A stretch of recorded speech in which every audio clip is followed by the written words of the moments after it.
y por eso hoy tenemos dos grandes invitados. A mi mano derecha está Alirio Uribe, representante de la Cámara por Bogotá, Muchas y que nos gracias. va a contar un poco de lo que pasó ayer en la Cámara de Representantes y lo que viene pasando con la reforma política. Y Yesid García, de Alianza Verde, que nos va a dar la posición de qué es lo que va a pasar con las listas a Senado y al Congreso para las elecciones del 2018. Y vamos a ver pues el panorama, qué pasa si la reforma política se hunde por estas maquinarias políticas que no han dejado que avance. Alirio, ¿qué es lo que está pasando en el Congreso? Bueno, yo creo que en el Congreso, gracias por la invitación y buenas noches. En el Congreso lo que está pasando no es solamente frente a la reforma política, sino frente al fast track en general.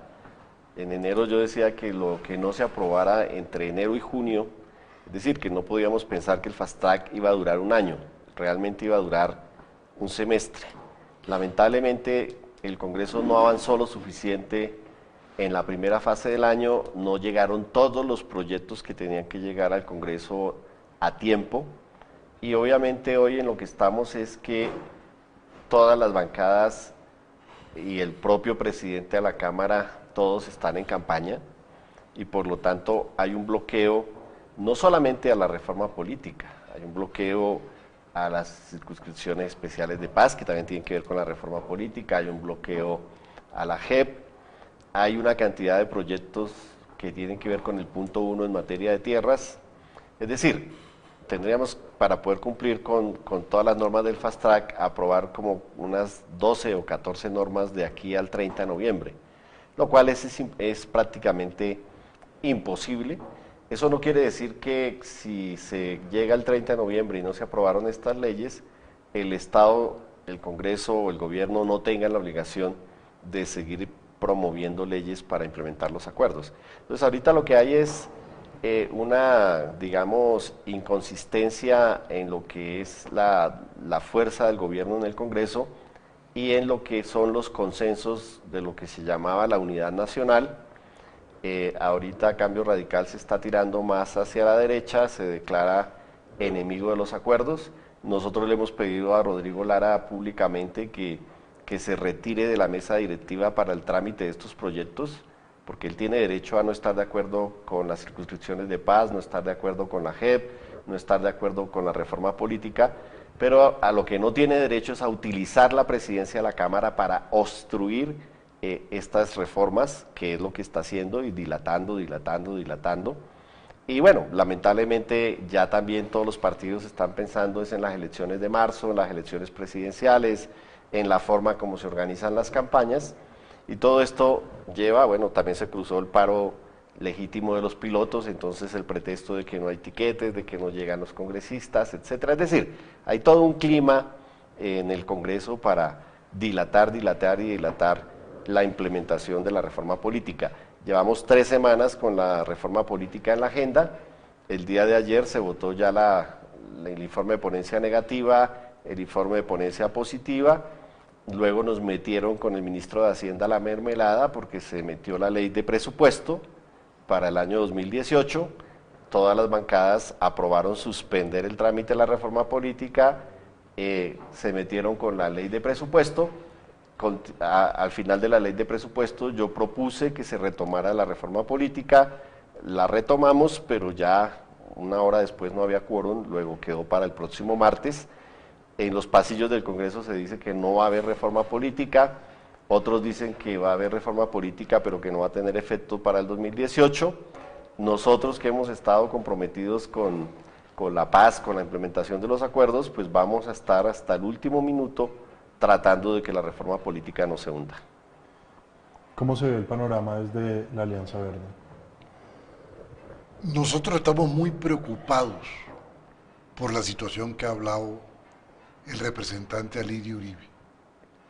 Pensamos que Cambio Radical está jugando un papel de acercarse a las posiciones más radicales frente al proceso de paz, en oposición al proceso de paz, y está saboteando cualquier ensanchamiento de la democracia que pueda ser derivado de esos acuerdos.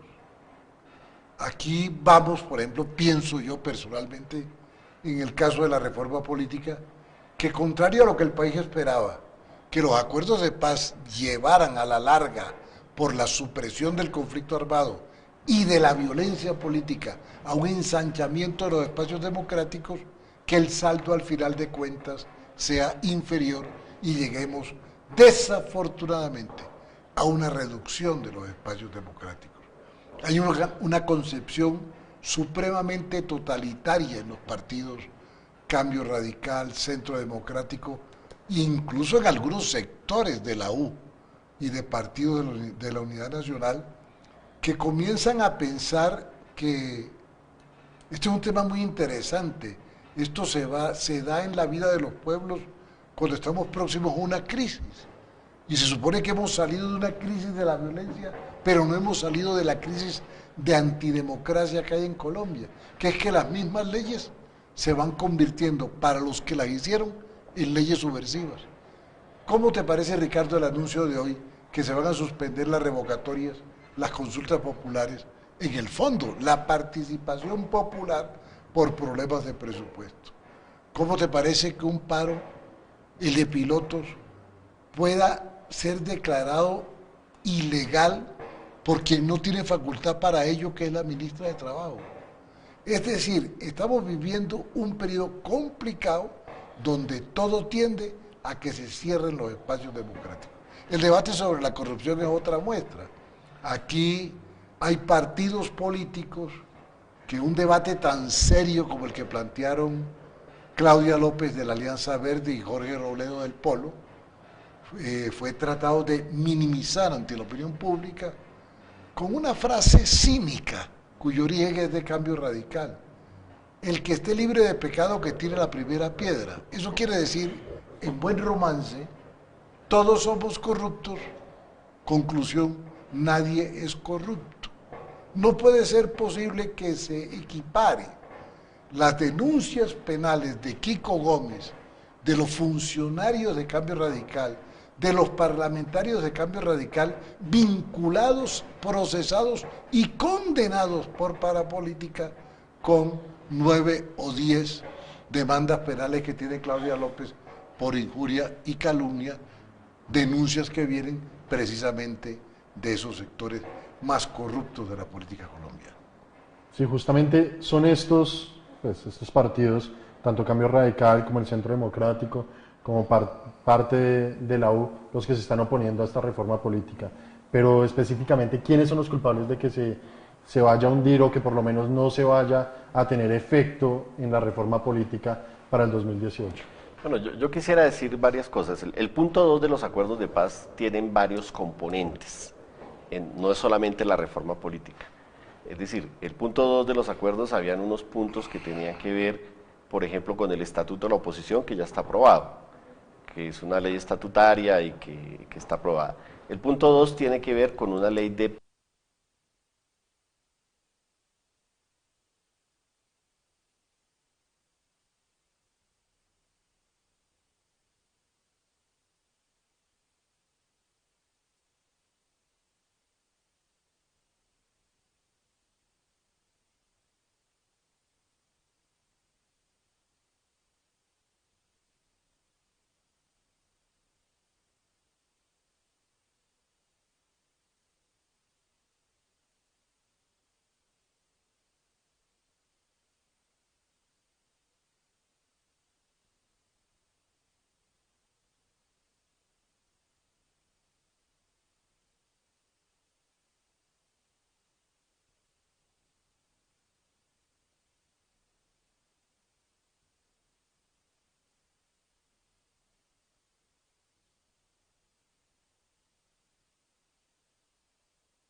no quieren que las reglas del juego cambien, porque ellos siempre ganan con las reglas del juego actuales.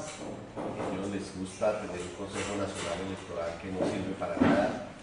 A ella les gusta no controla, pues, que no tiene ningún efecto. Yo no sé si los bogotanos y los colombianos tienen conciencia, por ejemplo, que el tema Odebrecht, la financiación ilegal de campañas, tendría como efecto que Santos no estuviera sentado en la presidencia y que ningún partido de la Unidad Nacional, ni Cambio Radical, ni la U, ni el Centro Democrático pudieran tener candidatos a la presidencia. Eso es lo que dice la Constitución y la ley, y esa es la sanción para los que hacen financiación ilegal. Entonces, obviamente a ellos no les interesa tener una autoridad electoral, una corte electoral independiente, autónoma, que pueda hacer ese tipo de investigaciones. La reforma electoral entonces tiene unos componentes que no hemos entrado a detallar, que son importantes, y por lo tanto algunos sectores van a tratar de bloquearla. Lo que se dice en el Congreso es que no va a haber reforma, pero pues ayer tuvimos una reunión con los ponentes y con miembros de varias bancadas, y pues la intención nuestra es seguir insistiendo en que el Congreso tiene que cumplirle al país, no a las FARC. La reforma política no es para las FARC, es para el país. Entonces vamos a seguir pues trabajando en esa reforma. Sí, yo creo que ese punto que toca Lirio al final, de que la reforma política no es para las FARC, sino es para la sociedad colombiana, es lo que nos ha faltado entender como colombianos. Es que el acuerdo de paz no fue un acuerdo entre gobierno y guerrilla, pero que nos involucra a todos, que genera en el punto 1 mayores beneficios para los campesinos, en el punto 2 una apertura mayor a la democracia, en el punto de drogas significa erradicar por fin uno de los grandes flagelos que tenemos como sociedad, darle una solución a los conflictos que hemos tenido durante 50 años por parte pues de unos acuerdos de paz que van a generar unos compromisos tanto de la guerrilla como del gobierno, pero que nos van a involucrar a todos como sociedad. Y ya volviendo otra vez a lo de la reforma política, ¿qué significa, Yesid, pues que estos grandes partidos y que están involucrados en temas de corrupción y que ha sido claro y que fue muy evidente, como lo nombró tanto Jorge Enrique Robledo como Claudia López en el debate de corrupción, pues que sean los que están decidiendo lo que va a pasar con la apertura democrática, los que no quieren que se pierdan los beneficios que ellos tienen y que no cambien las reglas del juego con las que estamos jugando actualmente? Pues yo creo que es la utilización de las mayorías del gobierno e incluso de los organismos de control. Creo que el papel de la Fiscalía, para poner un solo ejemplo, es sumamente claro en el propósito evidente de convertirla en una herramienta política al servicio del statu quo y al servicio de la candidatura de Germán Vargas Lleras. No tiene sentido, por ejemplo, que la Fiscalía tenga unos escándalos de corrupción muy grandes bajo su jurisdicción y mando, y saca mucho pecho con el tema de Odebrecht, saca mucho pecho con el tema de la corrupción en la Corte, pero como lo he dicho yo reiteradamente, estos dos temas no son de la cosecha del fiscal. Estos dos temas están en la actualidad jurídica del país, porque el Departamento de Justicia de los Estados Unidos y agencias norteamericanas entregaron pruebas, testimonios, testigos, grabaciones, etcétera, y el fiscal ha actuado más presionado por el cúmulo de acontecimientos y de pruebas que por voluntad propia. Fíjate en cambio la demora en el tema de Panama Papers y la demora en el tema de Reficar. Ahí, frente al primero, hasta ahora la Fiscalía actúa, año y medio después, y lo descarga todo en una empresaria privada. Pero Néstor Humberto Martínez tiene cuentas offshore en Panamá, y medio gabinete de Peñalosa, y medio gabinete del presidente Santos. Eso no avanza. Entonces hay una utilización política de la Fiscalía en un sentido. ¿Por qué no avanza Reficar? Porque eso no conviene. Los dos primeros avanzaron por la presión norteamericana, desafortunadamente. ¿O es que acaso el fiscal le demostró a Jorge Enrique Robledo que no tenía nada que ver con Navelera? ¿O que no había sido el asesor jurídico del grupo Luis Carlos Sarmiento Angulo en el tema de la Ruta del Sol? ¿Cómo entender uno, por ejemplo, que cuando suben las encuestas, uno de los candidatos alternativos, que hay varios, Fajardo, el de Antioquia, inmediatamente un contralor departamental de Antioquia de Cambio Radical le hace un embargo preventivo de 5 bienes inmuebles y lo acusa de corrupto? ¿Cómo entender, por ejemplo, que el contralor distrital de Bogotá, militante de Cambio Radical, le ponga a Gustavo Petro 2 multas que suman, no es mentira, 350 millones de dólares? Esas multas no las paga ni el Banco Mundial para tratar de sacarlo de su carrera en la aspiración presidencial. Y que el día que Claudia López anuncia el debate contra la corrupción, que se lo volvieron a aplazar, ese día amenazan con imputarle cargos a Camilo Romero, gobernador de Nariño, y a Marcelo Torres, el exalcalde de Magangué, cuyo único delito ha sido ganarle las elecciones a la gata, a la mafia, aliada con Cambio Radical, con los Char y con Vargas Lleras en Magangué. Yo me sorprendí en el debate que hubo, en el debate de la corrupción, que se paró un senador cuyo nombre prefiero no acordarme, que dijo: yo sí no tengo doble moral, yo soy amigo de la gata y de los hijos de la gata. Es decir, se volvió una reivindicación en el recinto sagrado de la democracia, como lo llaman algunos, ser amigo de la mafia y estar de cómplice de las cosas de la mafia. La gran contradictora de Claudia López fue la senadora Daira, ¿qué es el apellido de ella? No me acuerdo. Una señora Daira, abogada de la gata famosa, que fue la primera que le increpó a Claudia López. ¿Dónde está el país? ¿Vamos a hacer un debate serio sobre la corrupción? ¿Vamos a facilitar que, una vez superado el conflicto armado, podamos atender este tipo de cosas? La corrupción, el cambio climático, mejorar el nivel de vida de la población, ensanchar espacios democráticos, controlar los cultivos ilícitos. ¿Por qué son los muertos de Nariño en el fondo? Porque el gobierno nacional no cumple lo que pactó en los acuerdos de paz frente a la sustitución de cultivos. La oposición tiene una pequeñísima reivindicación en la reforma política, que para mí, siendo importantes otros puntos, este es el principal: que se puedan hacer coaliciones de las fuerzas minoritarias como previó la Constitución del 91 y nunca se ha podido. Porque estamos viviendo un periodo en el cual las fuerzas alternativas necesitan presentarse ante el país unidos. El país está en una disyuntiva como nunca antes. Si nos equivocamos por muy poquitos puntos porcentuales, podemos perpetrar un cuarto frente nacional en manos de Vargas Lleras y el expresidente Uribe. Pero si nos unimos por muy poquitos puntos porcentuales también, Colombia estaría a puertas, por primera vez en su historia, de tener un gobierno alternativo. Eso es lo que se va a disputar. Yo no creo que en la segunda vuelta, en la primera vuelta. Por eso yo aprovecho esta invitación generosa de Contravía y tuya, Ricardo, para decir: la ciudadanía tiene que presionar a nuestros candidatos presidenciales. Tiene que presionar a Claudia López, a Robledo, a Fajardo.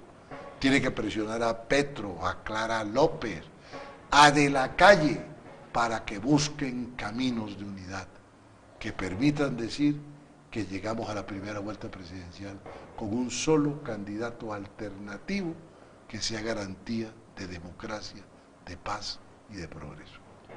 Bueno, yo soy un poquito más anticipado y yo creo que debemos llegar juntos a unas elecciones de Congreso. Yo creo que los partidos alternativos tienen que llegar a unas elecciones de Congreso con unas listas conjuntas. ¿Cuál es el panorama para que esto pueda pasar en el 2018? Bueno, en la reforma política en la primera ponencia se había colocado una reforma al artículo 262, dejando claro que los partidos políticos que tengan menos del 15% del umbral podían hacer listas de coalición, y eso ya está en la Constitución. Lo que se hacía era modificarlo para reglamentarlo y hacerlo de aplicación inmediata. Por extorsión de los partidos mayoritarios se sacó ese artículo para la ponencia de Cámara, de plenaria de Cámara, porque ellos amenazaron con que si se mantenía el artículo de coaliciones, ellos aprobaban las coaliciones para todos los partidos, incluyendo minoritarios y mayoritarios. Entre tanto, se hizo una consulta al Consejo Electoral, al Consejo de Estado, al registrador, a ver si era posible aplicar el artículo hoy existente de manera inmediata. La respuesta fue que no, que se necesitaba una nueva norma. Entonces, en la Cámara hemos hecho un artículo transitorio diciendo que se van a aplicar de manera inmediata lo que está previsto en el artículo 262.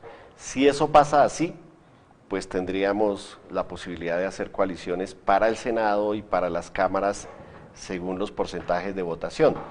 El problema es que, pues yo conozco las proposiciones de los partidos mayoritarios y hay proposiciones que dicen que pueden haber fusiones de partidos y coaliciones para todo el mundo. Entonces, estamos en esa disyuntiva, esto se debe resolver el próximo martes y vamos a ver cómo se resuelve, pero lo que nosotros estamos tratando es de buscar un mecanismo legal que permita las coaliciones y que permita que superemos el umbral. Y en ese orden de ideas hemos estado hablando todos, no solamente la coalición verde con Compromiso Ciudadano, con Fajardo, sino también hemos estado hablando con otros sectores, con el progresismo, con la UP, con el partido, bueno, con diferentes sectores políticos, con Maíz, bueno, para mirar, con el MIRA, con otros, para mirar la posibilidad de hacer listas más fuertes al Senado. Yo insisto, yo soy de la tesis que con reforma política o sin reforma política tenemos que coaligarnos, y la forma de coaligarnos sería abrir las listas para que vengan candidatos de otros sectores a engrosar las listas de los partidos que tienen personerías. De otra manera, puede ser un suicidio electoral. Hoy tenemos en el Congreso 26 congresistas diferentes, un 10%. La tesis mía es que a esos 26 diferentes habría que sumarle los 10 de las FARC, las 16 víctimas de las circunscripciones especiales y aspirar a tener mínimo una bancada de 50 congresistas alternativa en el periodo del 2014, del 2018 al 2022. ¿Cuál es el panorama que ve Yesid con reforma y sin reforma política para el 2018 en un tema concreto que es el Congreso? No, yo creo que hay que luchar hasta el último momento, porque pese a los tiempos, comparto la actitud de Alirio Uribe, tratemos de aprobar ese artículo en la reforma política. Si no, pues hay que hacer acuerdos políticos, pero lograr la mayor unificación posible de las listas al Senado. Sería muy grave que termináramos presentando varias listas al Senado, distintos sectores alternativos, y que todos nos quemáramos por no llegar al umbral. Claro, hay gente más optimista que otra, pero yo creo que aquí no se trata de una competencia entre nosotros, aquí se trata de luchar todos fraternal y unitariamente por lograr ese ideal de tener listas unitarias. Yo quiero candidata única, que es que también por primera vez en la historia de Colombia es posible esbozar un acuerdo programático de líneas gruesas que permite esa unidad. Eso es lo que ha planteado con mucha razón Gustavo Petro. Sí, yo creo que aquí estamos de acuerdo en que la implementación y la defensa de los acuerdos de paz es un punto cardinal de un acuerdo programático presidencial y legislativo. Lo mismo que la lucha contra la corrupción, la lucha contra toda esta política neoliberal que tiene sumido al pueblo en semejante condición material tan infrahumana, en la lucha contra el cambio climático. Estamos en la capital de la República y hay un alcalde que repite lo que dijo Trump, que el cambio climático no existe. Su secretario de gobierno El doctor Miguel Uribe lo firmó públicamente en el periodo pasado en el Consejo de Bogotá. Yo casi me sumerjo en la curul que ocupaba. Cuando yo, no, es que eso es un invento de Gustavo Petro, ese cuento del cambio climático. Este tipo de gobernantes no podemos permitir que sigan mandando un país tan importante de casi 50 millones de habitantes, donde la inmensa mayoría de la población es pobre, está en la miseria, donde el nivel de desigualdad nos tiene como el octavo país más desigual del mundo. Bueno, el día de ayer cuando estábamos viendo el debate que se está dando en el Congreso, vimos que otra vez aplazaron la votación, vemos que llevan más o menos 4 semanas dilatando la votación en Cámara de Representantes. Pues entra una resignación, una impotencia bastante grande por parte de los jóvenes que, pues, desde los movimientos sociales, desde un organismo que se creó para hacerle veeduría a la paz, que es Ojo a la Paz, desde acá de Contravía que hemos estado haciendo un cubrimiento en el Congreso, pues da como una resignación de ver que había una esperanza de apertura democrática, pero se está perdiendo.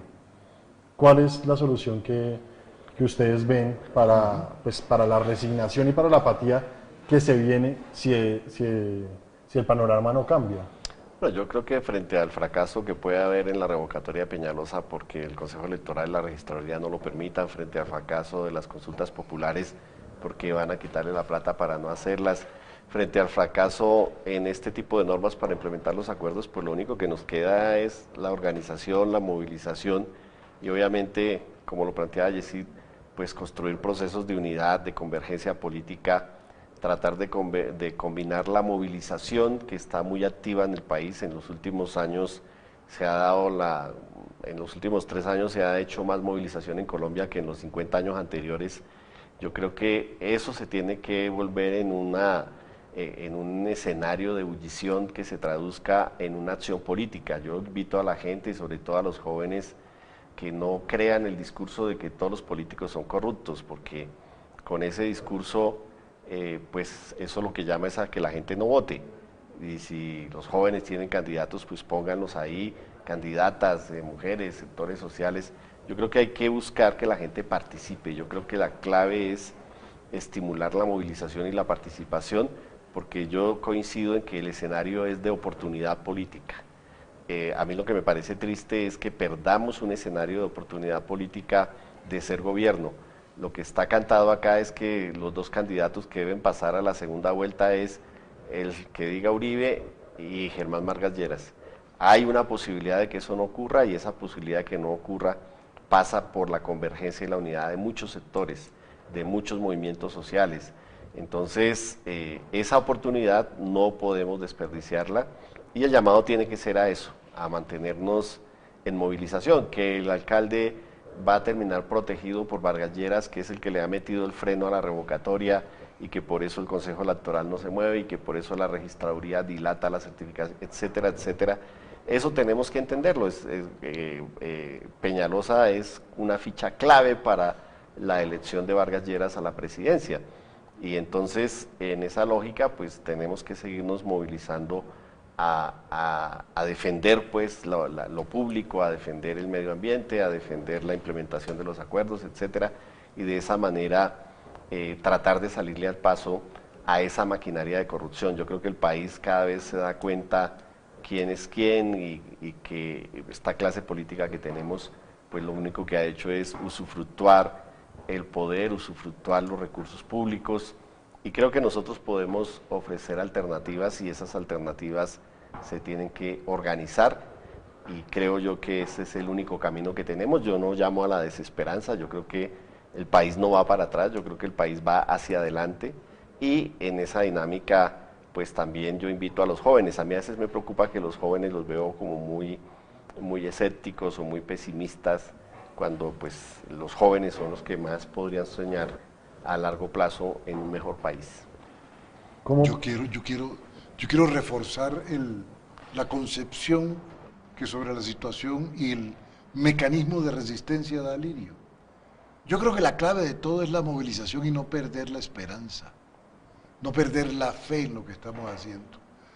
Yo, como dirigente sindical, yo me he dedicado toda la vida a luchar por los derechos de los trabajadores. Y ha sido una vida llena de logros y de frustraciones. La frustración hace parte de la lucha política y de la lucha social. Y hay gente que dice, pero ¿para qué la movilización? Eso salimos en marcha y no pasa nada, no cambia nada. No es tan cierto. Es con la movilización de la gente que los pueblos han logrado sus transformaciones políticas más importantes. Y yo pongo un ejemplo de la parroquia. Luego no nos derrotaron el 2 de octubre del año anterior las fuerzas más atrasadas de Colombia a las más avanzadas.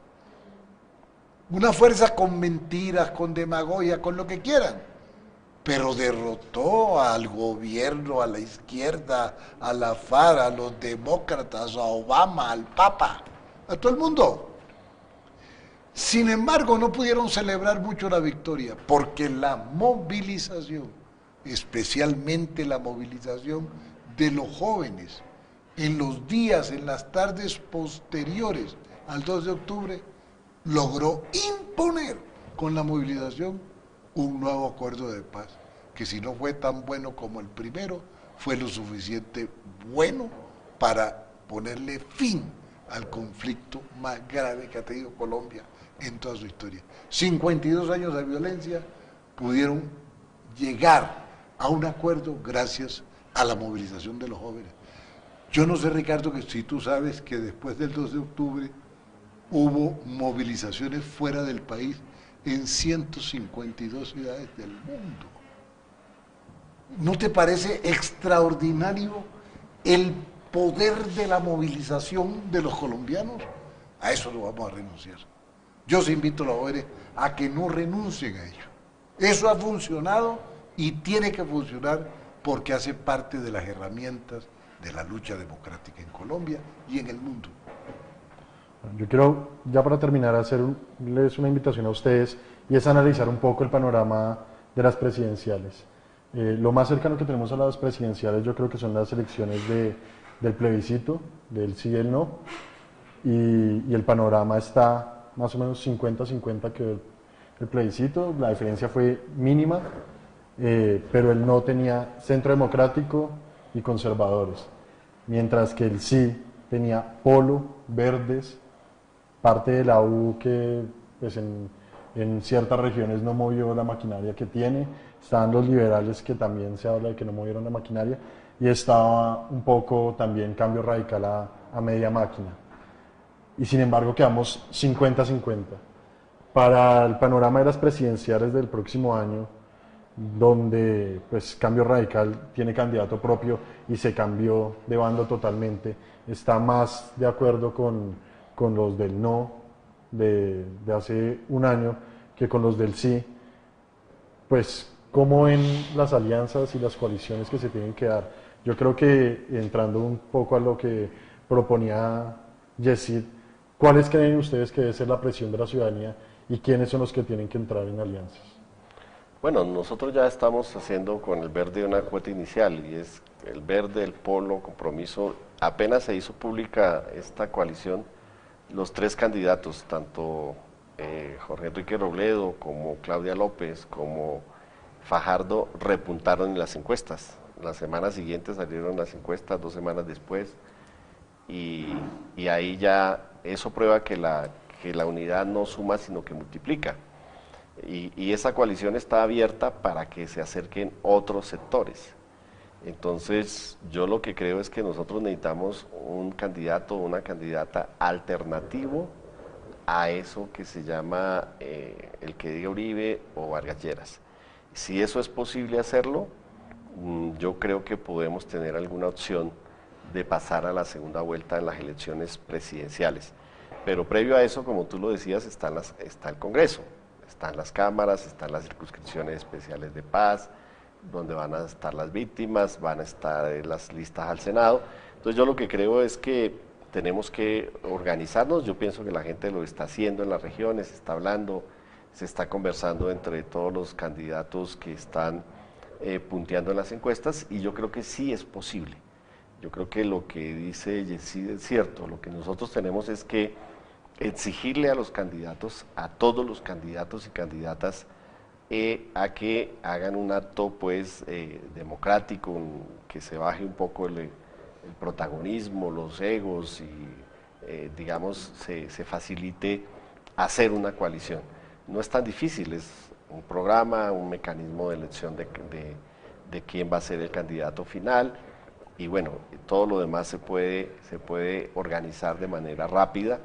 Yo creo que ya hemos experimentado lo que nos pasa cuando vamos divididos a los procesos electorales, entonces creo que ese es el mensaje, o sea, el mensaje es hoy, la tarea estratégica hoy es buscar la convergencia de los diferentes sectores y esa convergencia se puede imponer también desde la base, es decir, la gente no puede quedarse de manera contemplativa a mirar si los grandes candidatos se ponen de acuerdo o si las directivas de los partidos se ponen de acuerdo, sino que eso tiene que tener también una exigencia y una demanda social. El Polo, Compromiso Ciudadano, los verdes son la cuota inicial, pero pues esto no alcanza para lograr la meta final. ¿Quiénes son los candidatos que deberían también integrar esta coalición? Yo creo que Humberto de la Calle lanzó una frase hace un mes con la cual me identifico plenamente. Se necesita una enorme coalición. Es decir, una coalición con todos, con un programa común, robusto, grueso y sin exclusiones. Yo creo que los límites de esta enorme coalición, como lo dijo Claudia López en un congreso verde, son hacia la derecha Cambio Radical y el Centro Democrático, y hacia la izquierda los que permanezcan alzados en armas. Dentro de esos límites todos tenemos que unirnos. Yo soy más optimista que Alirio Uribe. Yo no voy por una segunda vuelta. Yo creo que en una segunda vuelta es más fácil para las fuerzas de derecha derrotar al candidato alternativo. Se unan, dices. Yo voy para que nos unamos a la primera vuelta y si nos unimos con programa y sin exclusiones, podemos ganar en primera vuelta. Porque en primera vuelta se da un hecho, hasta hoy por lo menos, los sectores de derecha van divididos en dos grandes bloques, el uribismo y Cambio Radical. ¿Qué corresponde hacer? ¿Qué dice el instinto de supervivencia? Que ese es el momento, cuando el enemigo se divide, es el momento de unirnos nosotros y ganar en primera vuelta. ¿Cuáles son las fronteras políticas que ve el Polo para una coalición? Bueno, por ahora lo que está planteado está recogido un poco en el acuerdo que es público, donde están los puntos programáticos y lo que se ha dicho es que sean sectores democráticos, sectores de izquierda y sectores que no estén comprometidos pues con la corrupción tradicional de los partidos en Colombia. Bueno, se nos acabó el tiempo, ya van a ser las 5 de la tarde. Muchísimas gracias. Yo creo que pues, el panorama de la reforma política está bastante difícil, pero yo creo que si existe un compromiso pues, de los dos grandes partidos alternativos que están representados por ustedes en esta mesa, pues hay una esperanza de que en las elecciones del 2018 logremos algo diferente a lo que venimos viviendo durante toda la historia de Colombia. Yo creo que el momento histórico está plasmado, hay una verdadera opción de generar un cambio, pero también, y les quiero hacer pues como el reclamo, también estén seguros que si ustedes como dirigentes y como miembros de estos partidos dejan pasar esta opción, también van a sufrir el cobro que la juventud les va a hacer por no aprovechar esta oportunidad.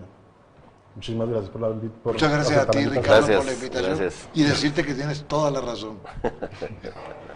Muchísimas gracias a todos y nos vemos el próximo jueves en otro programa de Cómo va la Paz.